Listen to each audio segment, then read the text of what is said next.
इंतखाबात 2024 इंतखाबी सरगर्मियों में तेजी आ गई। मुस्लिम लीग नून आज अपना मंशूर पेश करेगी। शहबाज शरीफ रावलपिंडी लियाकत बाग में इंतखाबी जलसे से खिताब करेंगे, जबकि हमजा शहबाज हल्का NA 118 दहली गेट में इंतखाबी रैली की क़यादत करेंगे।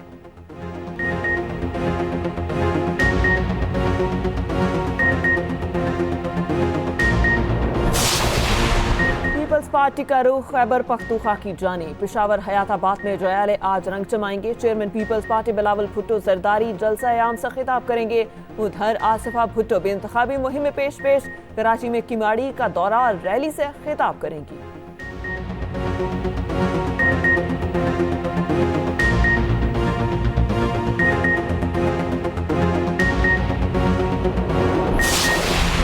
बानी तहरीक इंसाफ के खिलाफ 190 मिलियन पाउंड रेफरेंस और साइफर केस की समाअत आज अडयाला जेल में होगी। गुज़िश्ता समाअत पर मुल्जिमान की वकीला के पेश न होने पर अदालत का इज़हार बरहमी आज गवाहों पर जिरा होगी।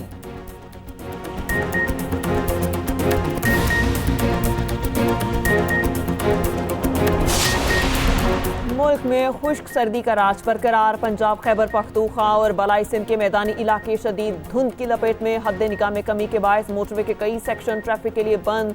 कौमी शाहराहों पर भी शदीद धुंध के बायस सफर में मुश्किलात। महकमा मौसमियात के से मुख्तलिफ इलाकों में बादल बरसने की पेश गोई। बादलों का नया सिस्टम 28 जनवरी तक बरसेगा। कश्मीर गिलगित बल्तिस्तान मरी और गिलियात में बर्फबारी मुतवक्के।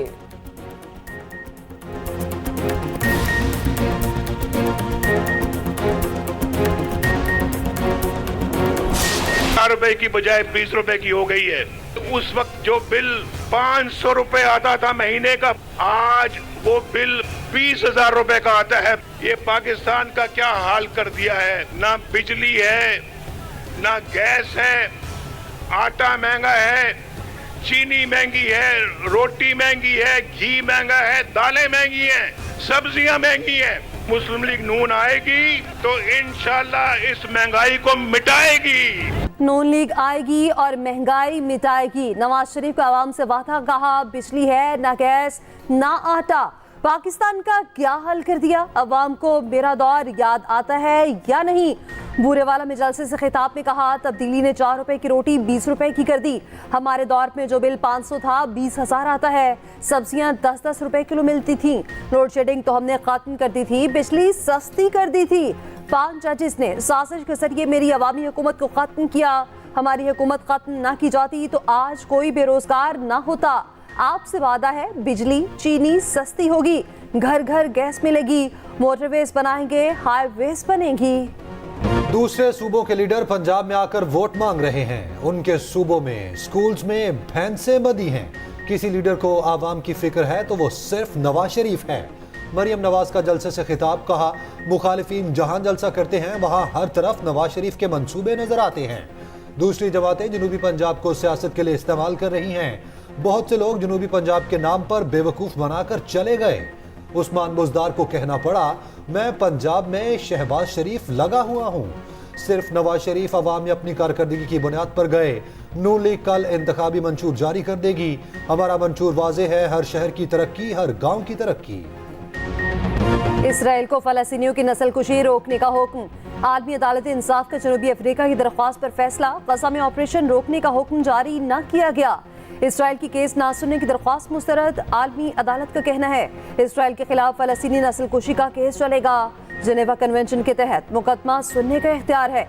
गजा में नस्लकुशी से मुताल्लिक काफी सबूत मौजूद हैं। इसराइल ने गजा में बड़े पैमाने पर ऑपरेशन किया। हजारों अफराद शहीद, लाखों बेघर हो गए। अक़वाम मुत्तहिदा के मुताबिक गजा रहने के काबिल नहीं रहा। गजा में इंसानी अलमिया जन्म ले रहा है। इसराइल के वाज़ेह बयानात हैं कि गजा में खुराक देंगे ना पानी।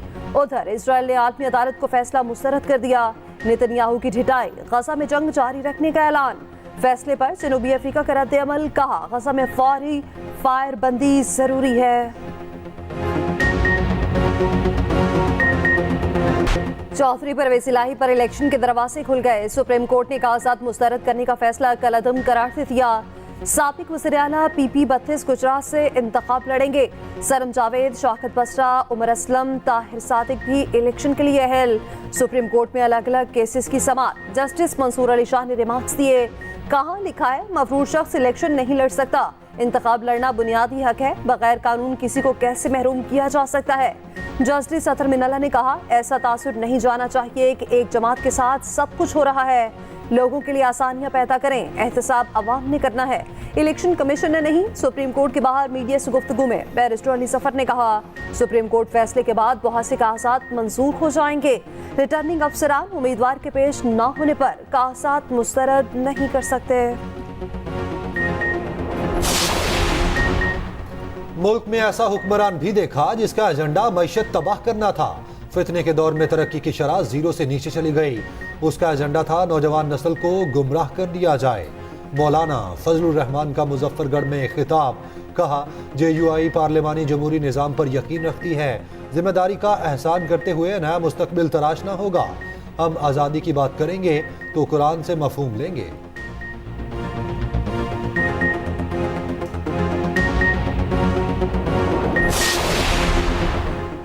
दुनिया की कोई ताकत बानी PTI को मनफी नहीं कर सकती। हमारे उम्मीदवारों को इंतखाबी निशानात से फर्क नहीं पड़ता।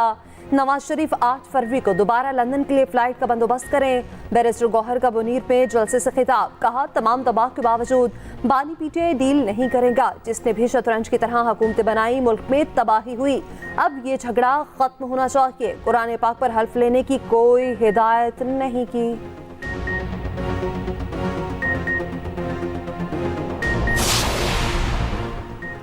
सबने हल्फ लिया हुआ है, वही करेंगे जो बाने PTI कहेंगे। असद कैसर की सवाबी में गुफ्तगू। कराची में खुरमशेर जमान का कुरान पाक पर हल्फ। वीडियो पैगाम में बाने PTI और नशिस्त वफादारी का अहद किया। उधर पेशावर में मस्जिद में सियासी बात करने पर तल्ख कलामी। नमाज जुम्मा के दौरान इमाम मस्जिद ने सियासी बात कही। PTI रहनुमा इकबाल आफरीदी ने रोक दिया।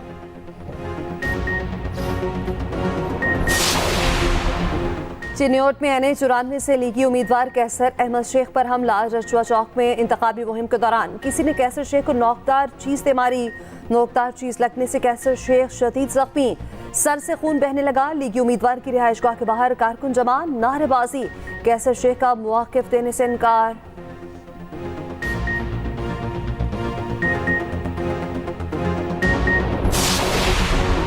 जहांगीर तरीन NA149 में सरगर्म, कहा मुल्क ने हमें सब कुछ दिया, अब इसे संवारना हमारा फर्ज है। मुल्तान में मीडिया से गुफ्तगू में कहा, मईशत को संभालेंगे तो रोजगार के मौके मिलेंगे, मईशत चमकेगी तो आमदनी बढ़ेगी। अलीम खान का NA117 में कॉर्नर मीटिंग से खिताब, कहा हल्के की महरूमियां दूर करेंगे, सीवरेज का मसला हल करना तरजीह होगा।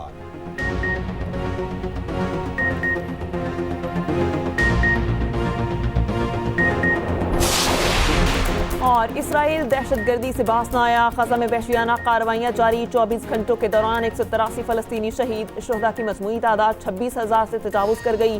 64,000 से ज़ायद ज़ख्मी। नौसिरात बना कोजीम कैंप पर बमबारी, 11 अफराद शहीद। उधर हमास का जवाबी एक्शन जारी, ताबड़तोड़ हमले किए, कई इसराइली फौजी मारे गए, मुतादिद टैंक और बुलडोजर भी तबाह।